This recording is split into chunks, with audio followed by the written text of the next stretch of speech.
Salut Greg. Salut Jean-Fred, ça va? Ça va bien et toi? Impeccable, ouais. Épisode du lundi, ça change, on fait concurrence aux Pécalistes. J'y serai après. Salut, bonsoir.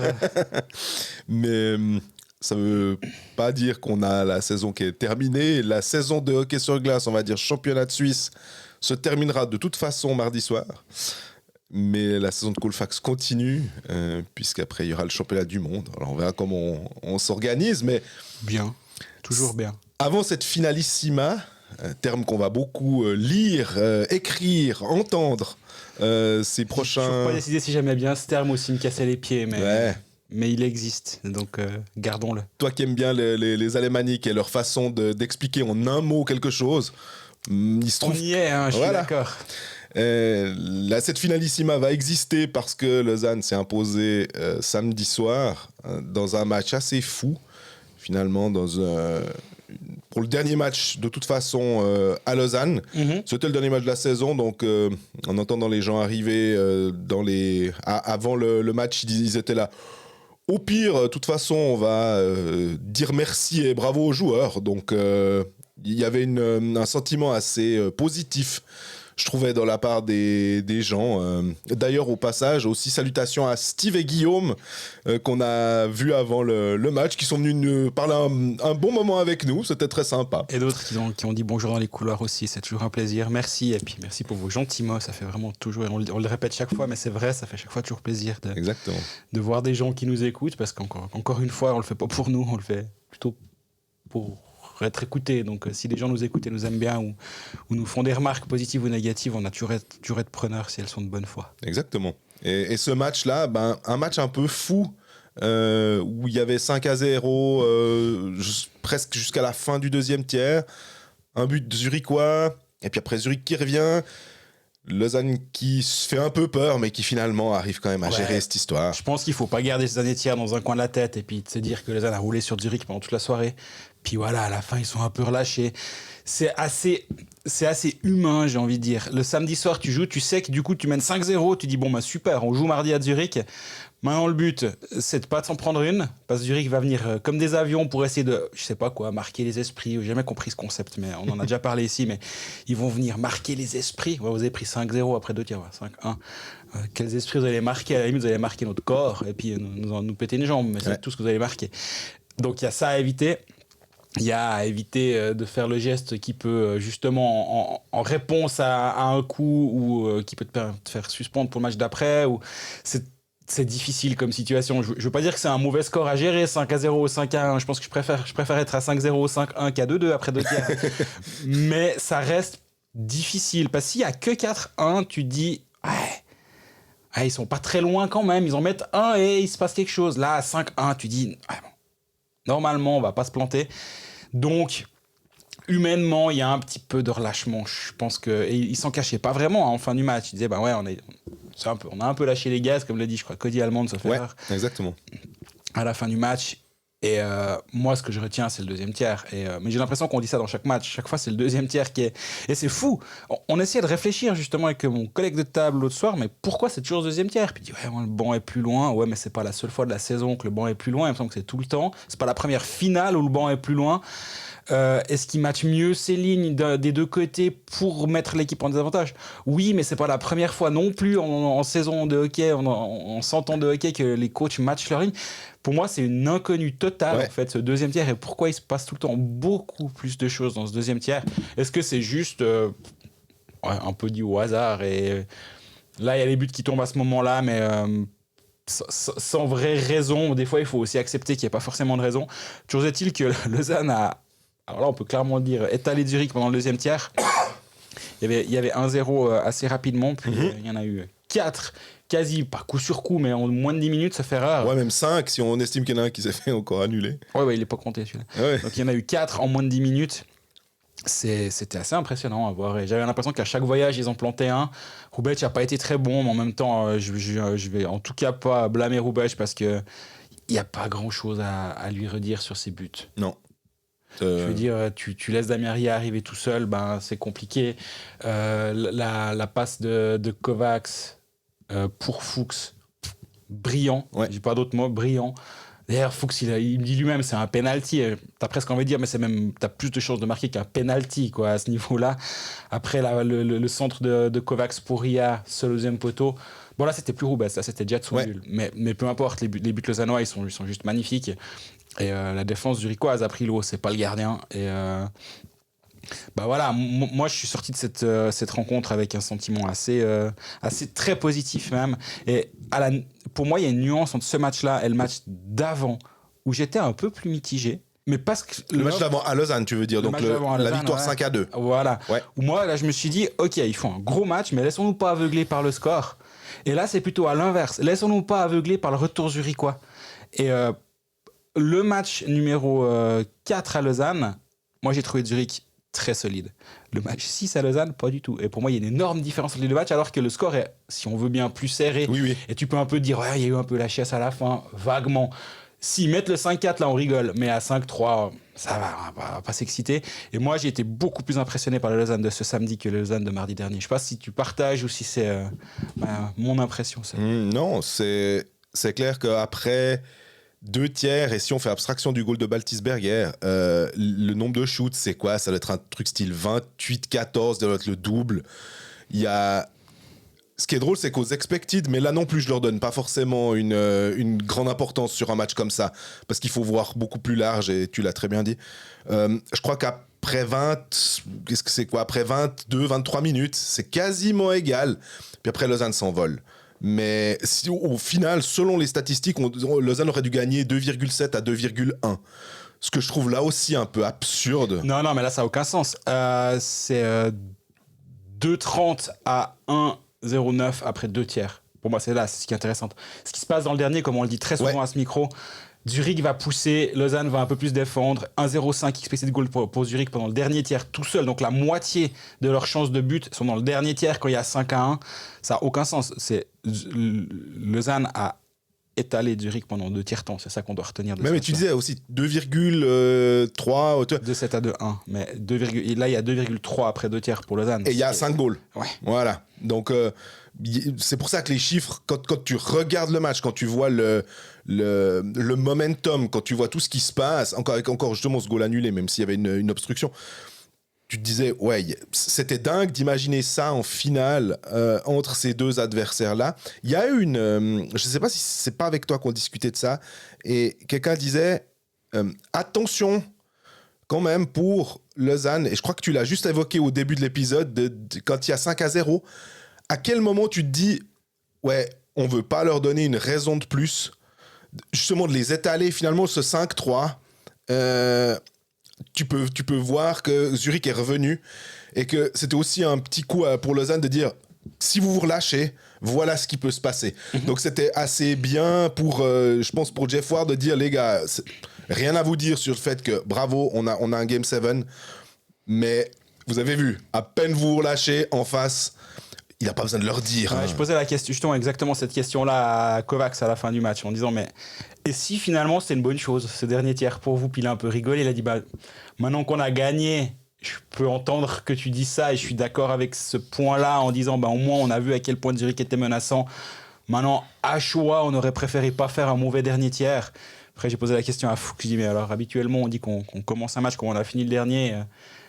T'en penses quoi de cette phrase-là? Puis il a dit, on va commencer un match 7, ça n'a rien à voir, c'est les playoffs et c'est un nouveau match qui commence.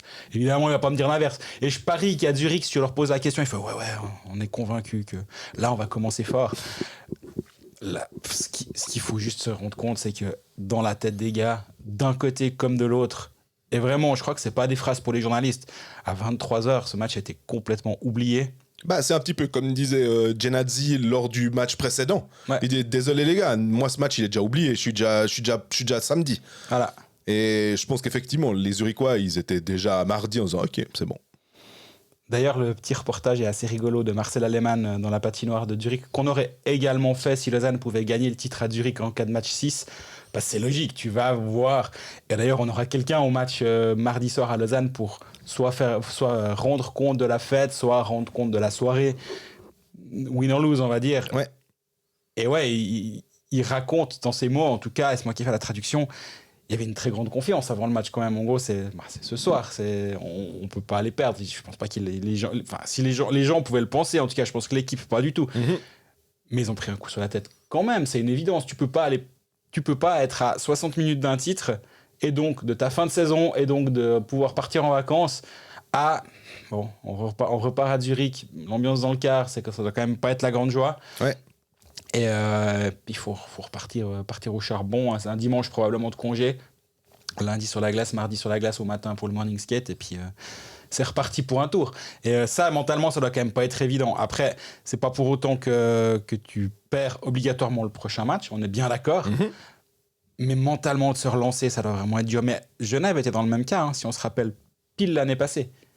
Ils pouvaient aller gagner le titre à Bienne. Ils sont allés perdre à Bienne. Ils sont rentrés et ils ont gagné à la maison. Ouais. Mais ça demande une force mentale qui est assez impressionnante. Bah, on y était, hein, donc on peut aussi... les souvenirs sont relativement frais de cette finale de l'année passée.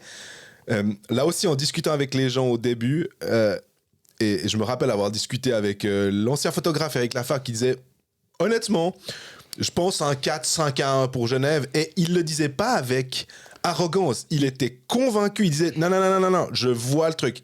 Et quand Vatanen ouvre la marque avec son solo, et qu'après tout s'enchaîne, et je me suis dit, ouais, il a raison. Effectivement, il avait senti le truc, que Genève était... Il y avait ce côté en mission. Et j'essaye de me demander si Zurich, à un moment, a été en mission. Zurich était favori vraiment, tandis qu'entre Genève et Bienne, c'était assez égal. Puis après, il y avait quand même, on se disait, en faisant les rapports de force, ouais, mais quand même, si les étrangers de Genève arrivent avec l'avantage à domicile, quand même, avantage à Genève. Là, on peut se dire qu'effectivement, de la même manière, avec Malguin, Andrighetto et compagnie, avantage à Zurich. Mais Lausanne a tellement prouvé qu'ils avaient rien à perdre. Moi, c'est un peu ça que je mets dans la balance, de ce côté-là, et que les statistiques des matchs 7, puis après il y a des matchs 7 en finale, qui font que les statistiques des matchs 7, c'est 80-20 à peu près, en gros, hein. Puis c'est 50-50 dans les matchs 7 en finale. C'est assez drôle de voir que tout d'un coup, alors l'échantillon est un petit peu plus faible, mais quand même, on est sur du équivalent. Ouais. Il y a eu 8 matchs 7 en National League depuis l'arrivée des playoffs en 7 matchs. Il y a eu 4 victoires à domicile, 4 victoires à l'extérieur. Et avant les 2 dernières saisons, donc victoire de Zug contre Zurich 3-1 et victoire de Servette contre Bienne 4-1, c'était 2-4 les statistiques. Ce qui est quand même assez dingue. Des victoires de Zurich à Lugano, de Zurich à Berne. On s'en souvient, McCarthy à 2 secondes. Clairement. De Zurich à Lugano. Oui. Zurich a gagné 3 fois à l'extérieur. 3 des 4 victoires à l'extérieur ont été remportées par Zurich. Et fait assez rigolo, Zurich n'a jamais gagné de match 7 à la maison. Ouais. Tu me diras, ils n'ont jamais perdu non plus. Absolument. Donc, mais ça va être intéressant. Je te propose qu'on parle du match d'après un petit peu plus tard. Moi, je voulais quand même revenir encore 2 secondes sur... Bien sûr. Ou 3, on verra. sur Christian Joos. Depuis le début de ses playoffs, j'ai l'impression qu'on a beaucoup parlé de Pilot parce qu'il est un peu plus flashy, parce qu'il est un peu plus offensif. Donc, on le voit forcément un tout petit peu plus.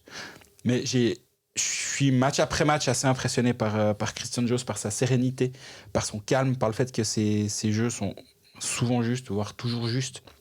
J'ai un shift en tête du match de samedi, je ne sais plus à quelle minute il était, où en gros on se retrouve avec un 2 contre 1 potentiel de Zurich, il court en zone défensive pour récupérer un puck, et là il a 2 Zurichois sur le dos, hop, petit tour sur lui-même, il met les 2 dans le vent et il repart tranquillement vers l'avant. Et c'est le genre de petit jeu où, oui, ça te donne pas de points à Hockey Manager, ni t'as pas le casque jaune sur la tête après ça, mais ça démontre une sérénité absolue. Et c'est ce genre de petits jeux-là qui font que justement t'es pas sous l'eau. À l'inverse, et pourtant j'aime beaucoup ce joueur et je pense qu'il fait une très belle finale aussi, à l'inverse justement d'un Pilot où c'était avec Mathias qu'on en parlait, il y a 2 relances un peu foiré contre Zurich, qui mettent un petit peu l'équipe dans la panade. Par chance, il n'y a pas de but derrière, tout va bien, mais il en fait 1 ou 2 par match où tu sais, c'est un jeu à haut risque. C'est aussi pour ça qu'il va être à l'origine de plein de passes, parce qu'il va faire des longues passes vers l'avant, parce qu'il va prendre, il a un jeu beaucoup plus risqué. Et finalement, ils sont complémentaires, ces 2 étrangers-là, entre un peu plus fiable et un peu plus défensivement serein. et l'autre un peu plus feu follet, on va dire, et qui va plus oser aller vers l'avant. Et si les deux étaient comme Dios, ce serait chiant, je pense. Ce serait peut-être moins, il y aurait moins de succès. Si les deux étaient comme Pilot, on aurait un problème aussi. Là, l'équilibre est vraiment bon, je trouve. Ouais, c'est juste. Joss, c'est quand même un titre, une Coupe Stanley et un titre de champion avec Zug. Oui. Donc lui, il a aussi vécu ce match 7. Je crois que tu en avais parlé d'ailleurs, hein, de ça, de la remontée finalement, hein, de 0-3 à 4-3. Et la paire avec Glauser est vraiment très solide. C'est quand même potentiellement une des meilleures paires défensives de Suisse. Je pense que, en réfléchissant rapidement, c'est surtout que alors on a toujours l'image du dernier match, et le dernier match Zurich, que ce soit Lettonen qui est pourtant très bon d'habitude, que ce soit Kukan, à un moment ils ont fait tellement de bêtises à la relance, ils ont essayé de faire des jeux, ils poussaient le puck, puis ils se sont fait contrer, puis ça a créé des 2 contre 1, il y a même eu un 3 contre 1 que Lausanne n'a pas su concrétiser grâce à une 4e ligne extrêmement efficace. Il faut aussi relever, et c'est drôle parce que au début des playoffs, honnêtement, la 4e ligne, déjà Kenins, je sais même pas s'il était absolument titulaire indiscutable, c'était Holdener, Allemande, puis des fois il y avait Pedretti, des fois voilà. Puis là tout d'un coup, sur cette finale, la ligne Kenins, Allemande et Holdener, elle devient vraiment intéressante. Et on a beaucoup parlé de la 2e ligne, logiquement. Ouais, je dis la 2e ligne, la ligne de Fuchs, Ria et Kovacs. Mais cette 4e ligne, Allemande, il a 8 shoots au goal. Sur le dernier, t'es là, tu regardes la colonne, tu fais 8. Ah bah Suomela là. Puis t'es là, ah bah non, c'est Allemande. Et je me dis, ouais quand même, on sait de quoi il est capable. Après, il est du 89, donc il commence à avoir son âge aussi, mais... Il a son numéro qui nous aide toujours. Oui, exactement. Lui, il est pratique. Et il vit un peu, bah voilà, papa pour la 2e fois, il vit sa best life, j'ai envie de dire, comme ça. Kenins, tu l'as aussi pris à l'interview l'autre fois pour montrer aussi son impact. Finalement, Holdener qui complète ces 2 joueurs. Il y a de l'expérience, c'est des gars qui savent quoi faire, plus encore un Holdener qui est très intense. Cette ligne, elle fait le job finalement, et je me demande si elle aura le même impact à Zurich, en fait, suivant quelle ligne elle peut matcher, puisque effectivement Crawford aura le dernier changement. Faut pas oublier un petit détail sur ce match numéro 5. Match numéro 6. Détail, c'est pas les Zurichois qui diront ça. Absence de Yannick Weber, qui était le patron sur les 3 premiers matchs, et Rudolf Bassers. On le disait avant le match que probablement ça... C'était pas si dramatique. Ils étaient les 2 pas là. Harrington est rentré. C'est directement lui qui prend 2 minutes de pénalité qui provoque l'ouverture du score. Au passage, smart, disons. Ouais. Je t'ai dit que c'était Jaeger, mais c'est faux. C'est Suomela. Hein. Ouais, je me suis trompé. Ouais. Bon, je l'ai pas écrit, donc ça va. Suomela très smart, on va dire. Sur le coup, Harrington prend 2 minutes, bim, 1-0. Devant, il a mis Baltisberger et Sigris. Il a de nouveau alterné ces 2 joueurs sur sa première ligne avec Malgin et Andrighetto. Ça s'est pas si bien passé que ça. Je pensais que ça se passerait un petit peu mieux. Ça veut pas dire que ça ira pas. Et pourtant, Baltisberger a marqué, Malgin a marqué. Mais... Je suis d'accord, mais ils ont eu énormément de temps de glace en zone offensive. Puis il y a eu beaucoup de shift à vide, je trouve. Ouais. On n'a évidemment aucune info si les 2 ou l'un des 2 pourrait être de retour pour le match. C'est une évidence que si l'un des 2 est à 70%, 60%, il sera sur la glace. Surtout Yannick Weber. Parce que Balsers, finalement, tu te dis, il peut pas être remplacé. S'il joue, un étranger doit pas jouer. Donc, est-ce que tu préfères un Harrington à 100%, même si c'est un défenseur, plutôt qu'un Balsers à X%? À un moment, il y a une décision qui doit être prise, à moins qu'il soit blessé et basta, on n'en parle même plus. Ça, je ne sais pas, on n'a pas d'infos. Et c'est les playoffs, j'ai pas cherché à en avoir. Non. Tu sais que tu les as pas. Absolument. Donc, plutôt que de se dire, il pourrait, on va mettre des conditionnels. On va nous dire c'est 50-50 game time decision. Quoi. On sait exactement ce qui va se passer. Toujours est-il que ça va être un aspect de ces derniers matchs, de voir si l'un des 2 ou les 2 pourraient être de retour. Et c'est sûr, quand tu perds Yannick Weber, même Harrington, il y a cette pénalité, mais à part ça, c'était OK. Moi, j'attendais que Lettonen et Kukan prennent un peu plus de place. J'ai trouvé Kukan un peu meilleur au-delà de son but. Même le match à Zurich, le match 5, je l'ai trouvé bon. Lettonen, toujours assez discret. Moi, tu sais aussi, il y a toujours ces trucs, des fois, certains joueurs discrets, Grant plus discret. les blessures, à quel niveau tu joues, est-ce que tu joues sous piqûre, infiltration, tu y vas parce que t'es un guerrier, et puis après on te dit finalement il est opéré pour une perforation du poumon comme Patrice Bergeron, quoi. Tu te dis non mais on m'a dit une fois, à la fin en play-off, demande-toi qui ne joue pas blessé, plutôt que de te demander qui joue blessé. Et depuis ce jour-là, je réfléchis différemment et je me dis ouais, mais en fait, ils ont tous quelque chose, à des degrés divers. Et effectivement, on peut se poser la question pour Grant, mais on peut se poser la question pour Suomela, qui est pas extraordinaire depuis le début de la série, il a marqué l'autre jour, mais c'est difficile d'imputer toutes les sous-performances ou toutes les baisses de forme à « Ah, mais il est sûrement blessé ». On sait pas, mais t'as raison, hein, t'as complètement raison de te poser la question, mais ils ont tous un truc.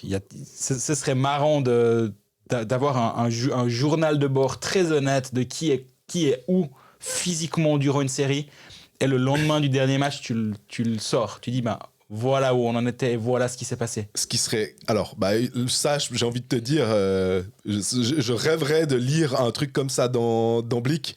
Et si Lausanne, par hasard, gagne, et puis pourrait se dire, on vous ouvre le livre, en fait, notre livre de comptes, et vous pouvez regarder et faire un article là-dessus, et dire, voilà, à ce moment-là, le 25 mars, il s'est passé ça.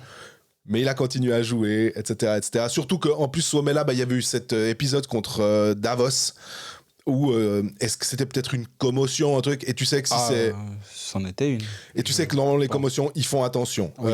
Donc, il a été, on va dire, déclaré apte, et ils n'allaient pas se permettre de faire n'importe quoi avec ça. Donc, on l'a d'ailleurs tout de suite dit. Mais ils ont annoncé commotion, ils étaient dans le protocole de commotion. Donc... Ouais. Est-ce qu'il y a des séquelles de ça? C'est possible, mais c'est vrai que de tous les côtés, à mon avis, il y a des blessures. L'impact de Grant est minime.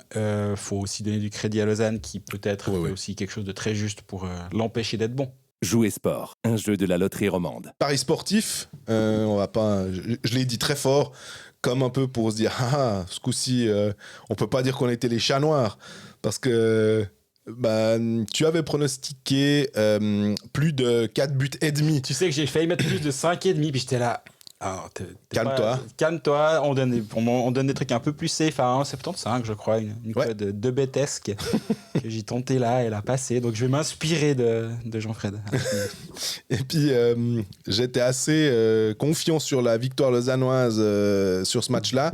Effectivement, à 5-0, je me disais, bon, ça devrait passer, mais t'as quand même toujours cette petite trouille quand il y a 5-1, puis après 2-3, tu te dis... Et finalement, non, c'est passé. On aurait même pu dire Lausanne -1, mais là, je trouvais que c'était quand même vraiment exagéré et être un peu trop risqué, parce que j'imaginais pas du tout un tel scénario de toute façon. Je pense pas que beaucoup de monde avait imaginé un tel scénario d'ailleurs. Non, je pense, effectivement. Il reste plus qu'un match maintenant pour cette capsule Paris. Zurich 1,85, match nul 3,60, donc match qui se déroule en prolongation. Et je dois t'avouer que pour notre confort de travail, démerdez-vous pour que ça se termine en 60 minutes, parce que de faire les deux textes en simultané, A est champion, B est champion, Youpi c'est le Xème titre, Youpi c'est le premier titre, 10e pour Zurich en l'occurrence, X, donc j'ai juste parlé en chiffres romains, ça très, arrive très de temps en temps. Finissez en 60, s'il vous plaît. Ouais, parce qu'en plus, il y a un protocole qu'il faut... Alors, chaque fois, on nous dit... d'ailleurs, c'était assez drôle, là, lors de la finale de Zug Zurich. Forcément, à partir du match 4... il y avait chaque fois le protocole. Alors, si jamais le titre est décerné, voilà ce qui va se passer. Puis, je pense que il y en a certains qui ont dû... Samedi, pour les coulisses, j'avais droit à un accès glace pour privilégier avec le journaliste de 24 heures également, Chris Gaillard. On aurait eu droit d'aller sur la glace en premier, récolter les larmes des perdants et les joies des vainqueurs en cas de titre. Du coup, j'ai gardé ça. Il y a des journalistes qui gardent leurs accréditations. Ah oui, ça c'est les Jeux Olympiques 1976 quand j'étais. Ah ouais, elles sont toutes là, classe. Moi, j'ai rien de tout ça. Et si c'était la seule que je gardais? Celle de peut-être. Peut-être, en cas de titre, t'as le droit d'aller sur la glace si Zurich gagne à Lausanne. Raté. Et Lausanne, la cote. Je pense que j'aurais pas l'accès privilégié à Zurich, Zurich. À mon avis, je peux aller me faire mettre. Peut-être que Blick alémanique aura. Oui, mais c'est logique à part ça. Lausanne à 3,25. Après, si mes collègues alémaniques l'ont, je pourrais très bien dire winner takes all, on va dire. Prends la cred et l'autre pas. Je risque d'aller marchander ça. Lausanne à 3,25. Ouais, quand même. Donc 1,85 pour Zurich, 3,25 Lausanne. Hein. Si vous êtes tenté de jouer le match nul, dans les 8 finalissima, il y a eu 7 matchs qui ne se sont pas déroulés en prolongation. Le seul, c'est 2001, Lugano de Zurich, avec les conséquences qu'on sait. Morgan Samuelsson. Regretté Morgan Samuelsson, qui a marqué le but décisif dans cette rencontre à Lugano, qui s'est fini avec des jets de banc. Ouais, j'allais dire ce qu'on se souvient, c'est un banc qui gicle. Là, c'est quand même quelque chose. Je pense qu'il n'écoute pas Colfax, mais j'ai un ami à Lugano de très longue date. Et là où tout le monde était en noir avec des lunettes, des cagoules et des écharpes sur la bouche, lui il était en t-shirt blanc en train d'aller lancer des trucs. Je suis pas fier de ce qu'il a fait, mais par contre il avait pas envie de se cacher ce soir-là. Donc, ceci mis à part, moi j'aime bien me dire qu'il y a très peu de buts dans ce match. Ouais, j'allais dire ça. Tu me diras, c'est assez logique. Hein. J'ai regardé sur les 8 seuls finalissima, il n'y a eu que 2 fois plus que 4 buts et demi. C'est l'année passée, la dernière, 4-1, voilà. Et c'est le Bern Servette 4-1. Sinon, c'est 3-1, 0-2, 1-2, 1-2, 1-0, 1-2, donc 1-1 vu que c'était avec prolongation. Ouais. Il y a tout le temps. Le problème, c'est que les bookmakers, ils ont vu exactement la même chose que nous. Ouais. Moins de 4 buts et demi est à 1,80.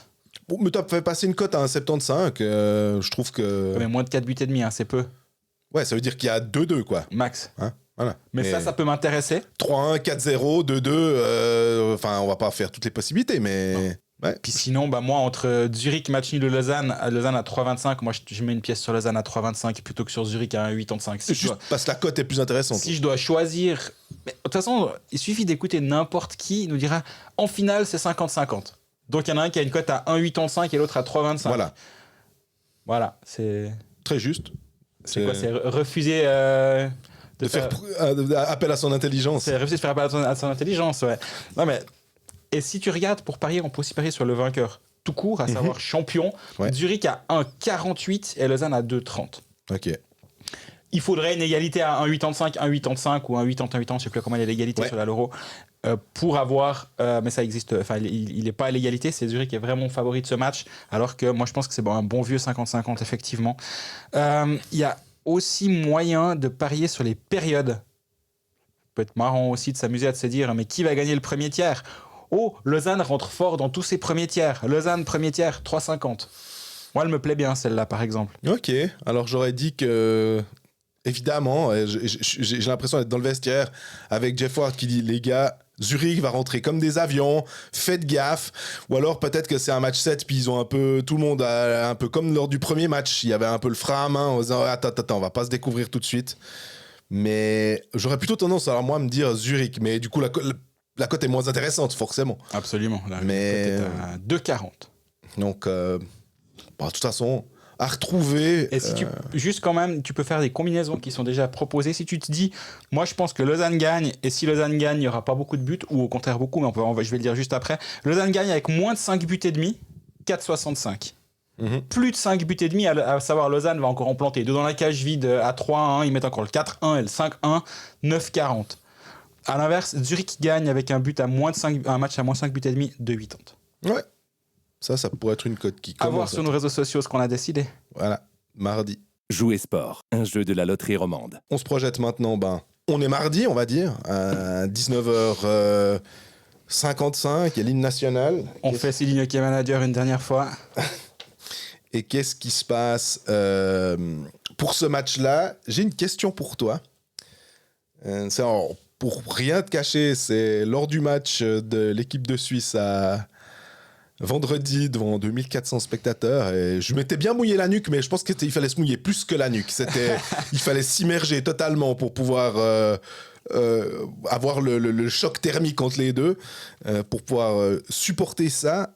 Un ami me dit, le match 7, si match 7 il y a, vu que Lausanne a de la peine sur les deuxièmes tiers, est-ce qu'on partirait pas dans ta construction d'équipe avec 6 défenseurs au lieu de 7 et 14 attaquants en se disant on a un peu de possibilité de changer puis d'avoir un peu plus, étant donné que, puis je dis ouais mais s'il y a un blessé, il dit ouais mais s'il y a un blessé tu tournes à 5, c'est le dernier match de ta saison. Donc, bon, ils vont de toute façon tout donner. Et j'étais là. Ouais, quel est l'avantage d'avoir un attaquant de plus? De pouvoir mettre soit 2 ailiers, soit, je sais pas, d'avoir potentiellement. Tu vois, t'as un Michael Ugly qui joue pas. Est-ce qu'un Michael Ugly un peu buteur pourrait tout d'un coup sortir de sa boîte sur un truc? On a eu des choses plus débiles. Les matchs 7, je pose la question. Ouais. Les matchs 7 se perdent souvent, sont pas logiques. Je me souviens de match 7 en NHL, des fois, c'est pas forcément les stars qui sont là, c'est plutôt des jolies histoires. Et pourquoi pas, finalement, te dire, tu fais tourner après, tu mets peut-être un Suomela, c'est le but du podcast, hein. Suomela avec Ugly Pedretti ou avec d'autres. Et puis après, tu fais tourner. Une fois, tu mets Fuchs, une fois, tu mets un autre. Et puis, pour essayer d'avoir des gars un peu plus frais, finalement. Alors que tout le monde est crevé. J'entends l'idée, je la partage pas justement pour la raison que tu as donnée avant, mais je dis pas que c'est une mauvaise, peut-être que c'est ce que va faire Ward. Hein. Oui, Yelovac a joué 30 et quelques secondes à 5-0, il l'a foutu un shift. Il y a le 5-1, je crois qu'il est pas sur la glace d'ailleurs, mais il y a le 5-1, 5-2, après on l'a plus revu. Donc il a mis un shift Yelovac sur la glace. Je crois vraiment que c'est à 5-0 qu'il le met, ou à 4-0. Et oui, il joue à 6 défenseurs. C'est clairement comme ça qu'il fait. C'est comme ça que font beaucoup de coachs nord-américains qui viennent ici.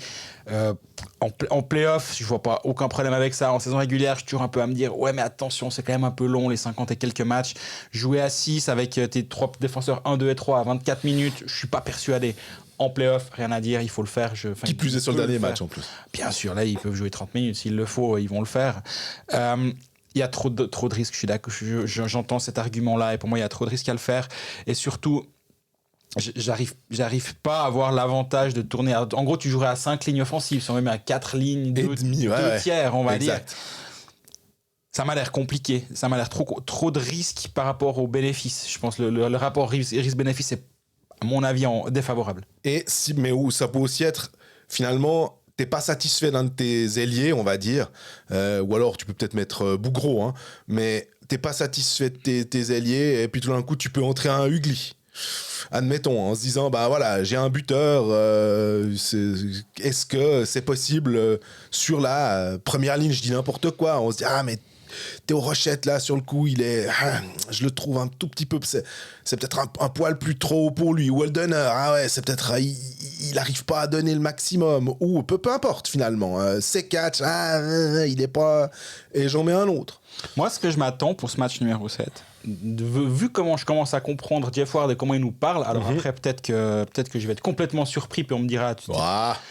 C'est de voir exactement le même alignement que lors du dernier match en l'occurrence, parce qu'au match à Zurich, il avait mis Salomaki, puis on était totalement convaincus.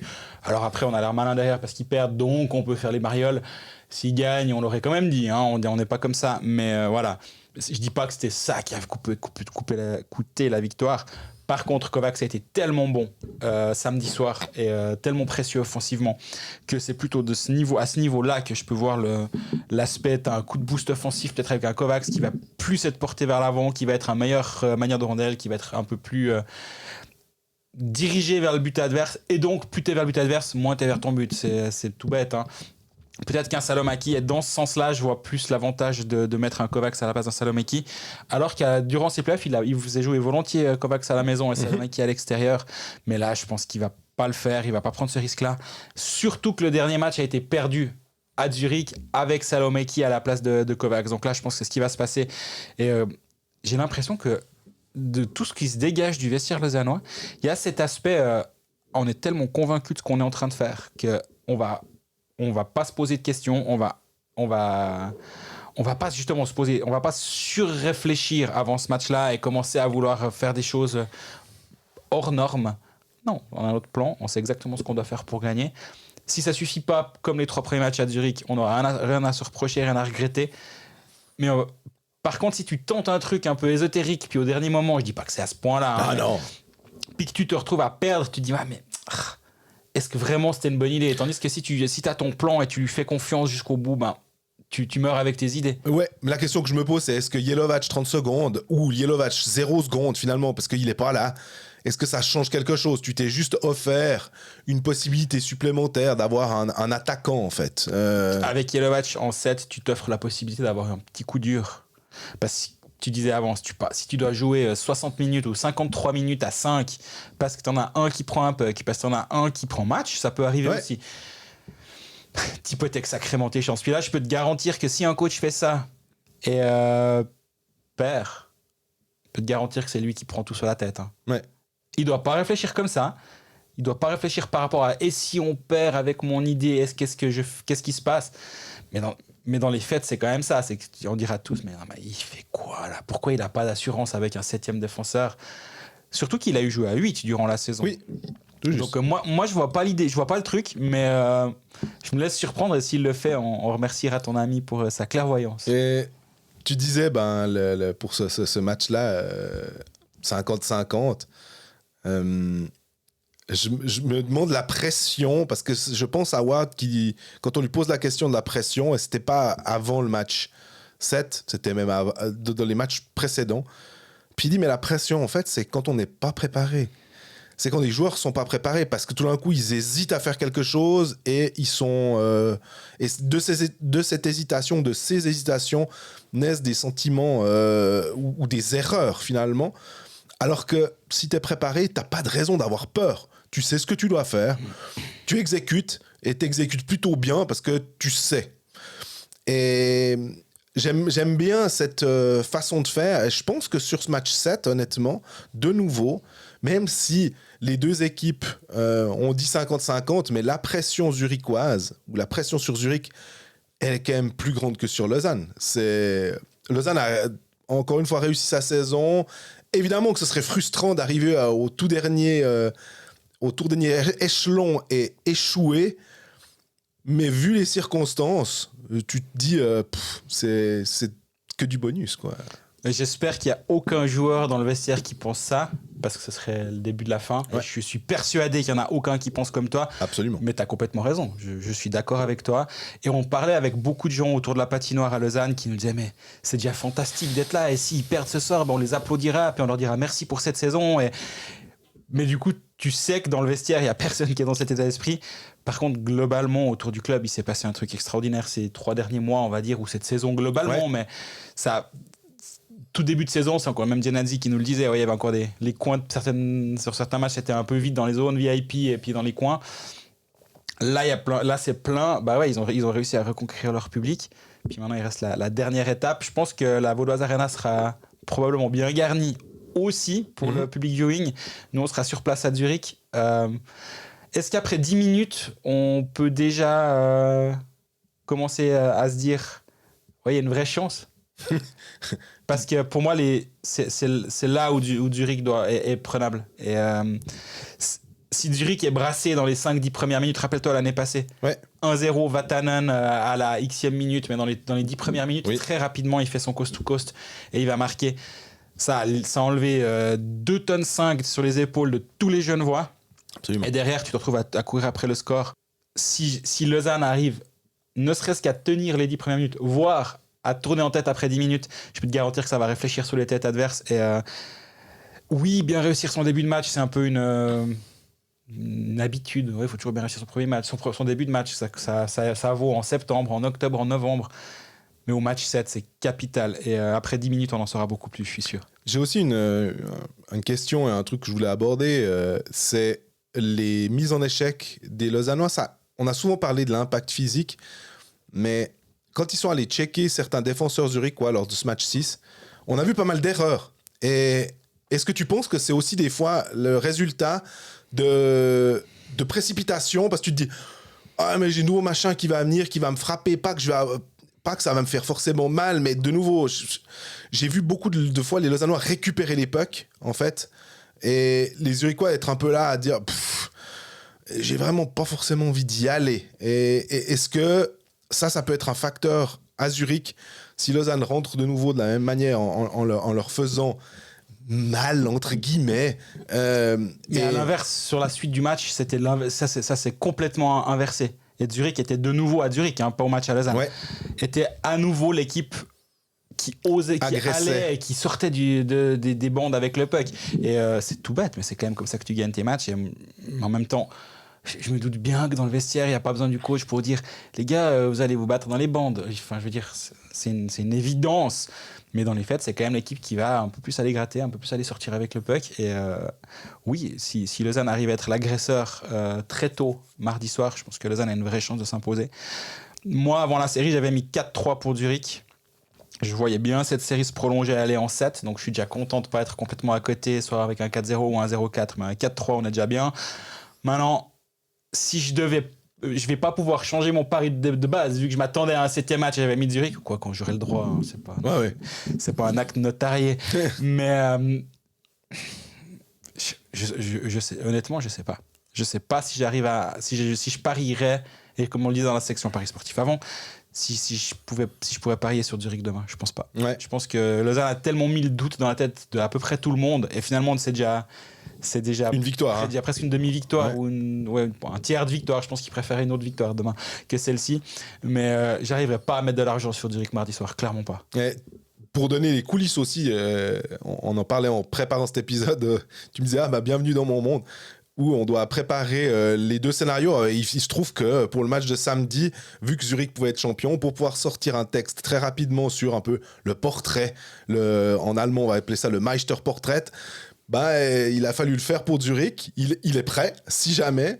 Et il y a le portrait qu'il faudra créer pour Lausanne éventuellement. Alors ça, c'est des fois un petit peu chiant parce que tu as l'impression que quand tu fais ces portraits de Bienne, de Genève, que tu peux porter la poisse aux équipes en faisant « Ah tiens, pour Bienne et Genève, vu qu'il y avait 3-3, il fallait avoir les deux possibilités. » Et j'ai mis que c'était, pour le portrait de Zurich, c'était enfin la victoire des stars zurichoises.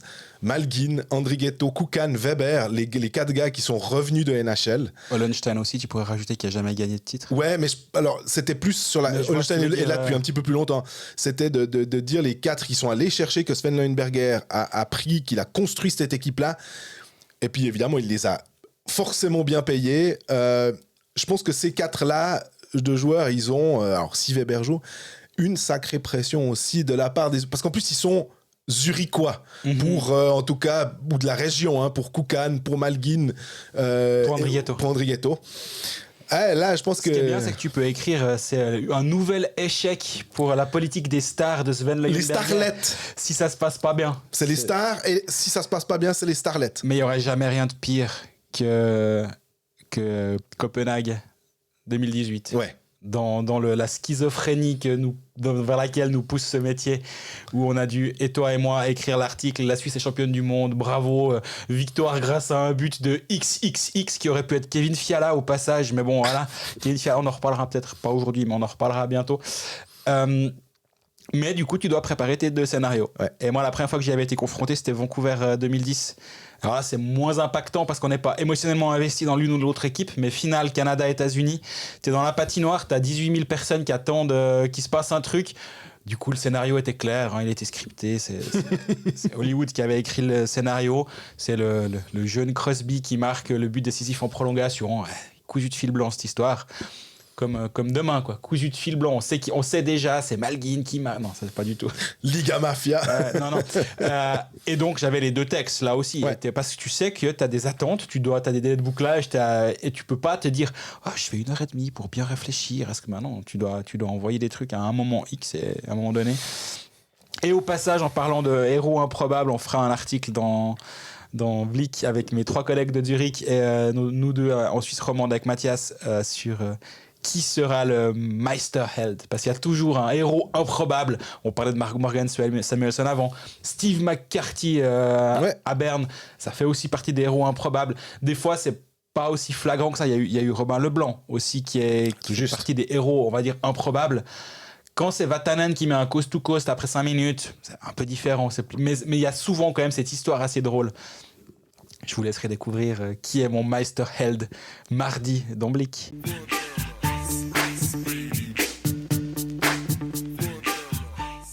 Et donc, on a arrondi à 40 épisodes cette saison grâce à ce match. On l'aurait de toute façon fait à ce 40. On va faire un 41e du coup épisode, probablement mardi. Ça dépend de nos agendas respectifs. Mercredi, ça dépend de nos agendas respectifs. D'ici là, profitez bien de ce match numéro 7. bonne chance aux Lausannois et puis que le meilleur gagne. C'est ce qu'on dit en fait dans des cas comme ça, non? Exactement. Nous concernant, on est à ta disposition pour répondre à vos questions. Il y a une question d'ailleurs d'Arthur Bosson. On n'oublie pas sur les simulations, mais on n'avait pas tellement le temps de la faire aujourd'hui. On doit aller à l'entraînement du LHC. Exactement. Mais on la garde. Merci d'ailleurs. Et n'hésitez pas à vous abonner sur nos différents canaux. Moi, je privilégie Spotify qui est le plus simple pour savoir quand il y a des épisodes qui tombent. Ça doit être possible sur d'autres plateformes, mais pour moi, c'est la plus simple. Si on est abonné Spotify, il y a même quelqu'un qui m'a dit l'autre jour je savais pas qu'il y avait des podcasts sur Spotify. Je dis, pour moi, j'écoute presque plus de podcasts que de musique sur Spotify. Et pourtant, j'écoute beaucoup de musique, mais pareil. Il y a presque plus de podcasts encore. Donc, n'hésitez pas à vous abonner. En mettant une notification, on peut voir également quand l'épisode tombe. La petite cloche, comme voilà, tu dis. surtout en play-off où c'est pas le mercredi à 17h de manière métronomique, mais ça peut venir un peu n'importe quand. Donc, c'est toujours une option. Et à bientôt. À bientôt.